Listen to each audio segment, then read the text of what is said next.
रामकृष्ण हरी. शुभ सकाळ. आता सकाळचे जवळपास 5:15 वाजले. आम्ही आहोत माऊलींच्या पालखी तळावर. माझ्या मागे पाऊस सांगत होते आणि या साईडला माऊलींच्या पालखी तळ. आता आम्ही पालखी तळावर आहोत आणि मग माऊली आता बरडकडे प्रस्थान करणार. पाहूया आजचा दिवस किती छान जातो.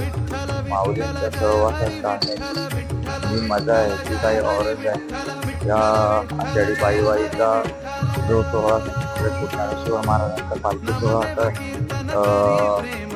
अर्ध्यावरती येऊन बसलाय आणि आजचा मुक्काम पैठण ते बरड असा असणार आहे. तर आजच्या या प्रवासामध्ये जे काही तुम्हाला दाखवण्याचा प्रयत्न करणार आहे ते तुम्ही या ब्लॉगमध्ये पहा आणि चॅनलला सबस्क्राईब करायला विसरू नका.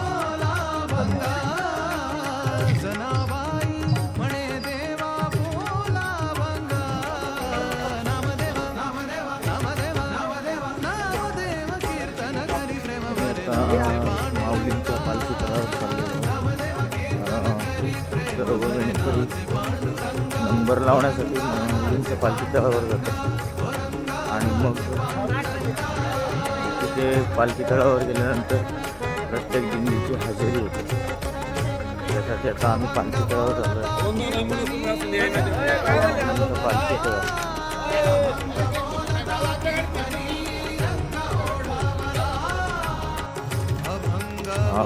माऊलींचं पालखी तळ आहे.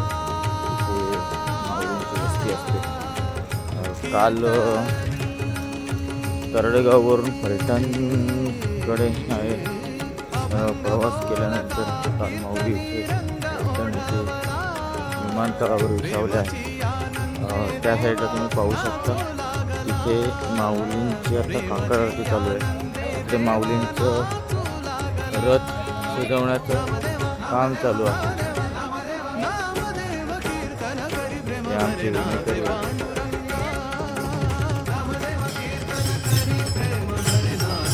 माऊलीच्या तळावरील काकड आरतीचे दृश्य आहे.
डायरेक्ट त्याच्यावर जाऊन करावं लागेल ना. टच करत नको ना.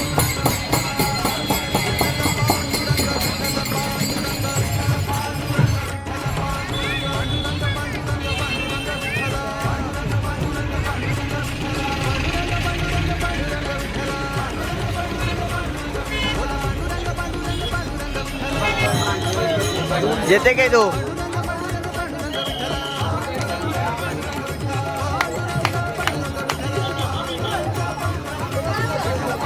त्याला लुटू नका हो.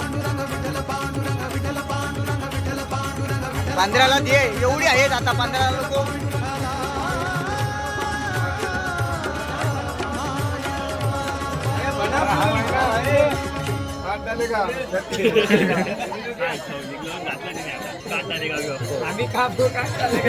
अभी वो काट डालेगा. आम्ही पुरा 36 तुकडा करेगा. लाईव्ह झालंय तुला आता टीव्हीवर आलो ना. हा पैसे कमी कर. पैसे कमी कर. साल पातळ का अर्धा निम्मा त्यालाच घालवतोय. हे मावली आली मावली आली. ज्ञानेश्वर महाराज की जय.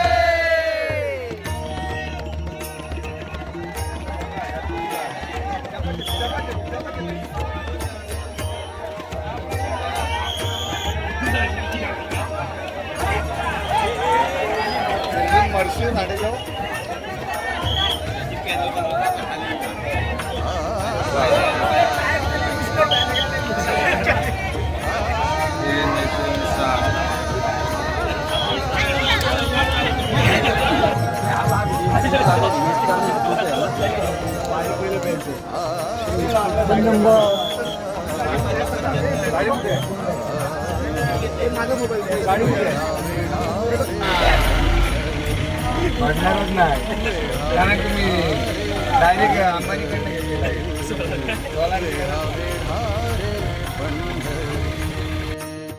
मोर्चे लावा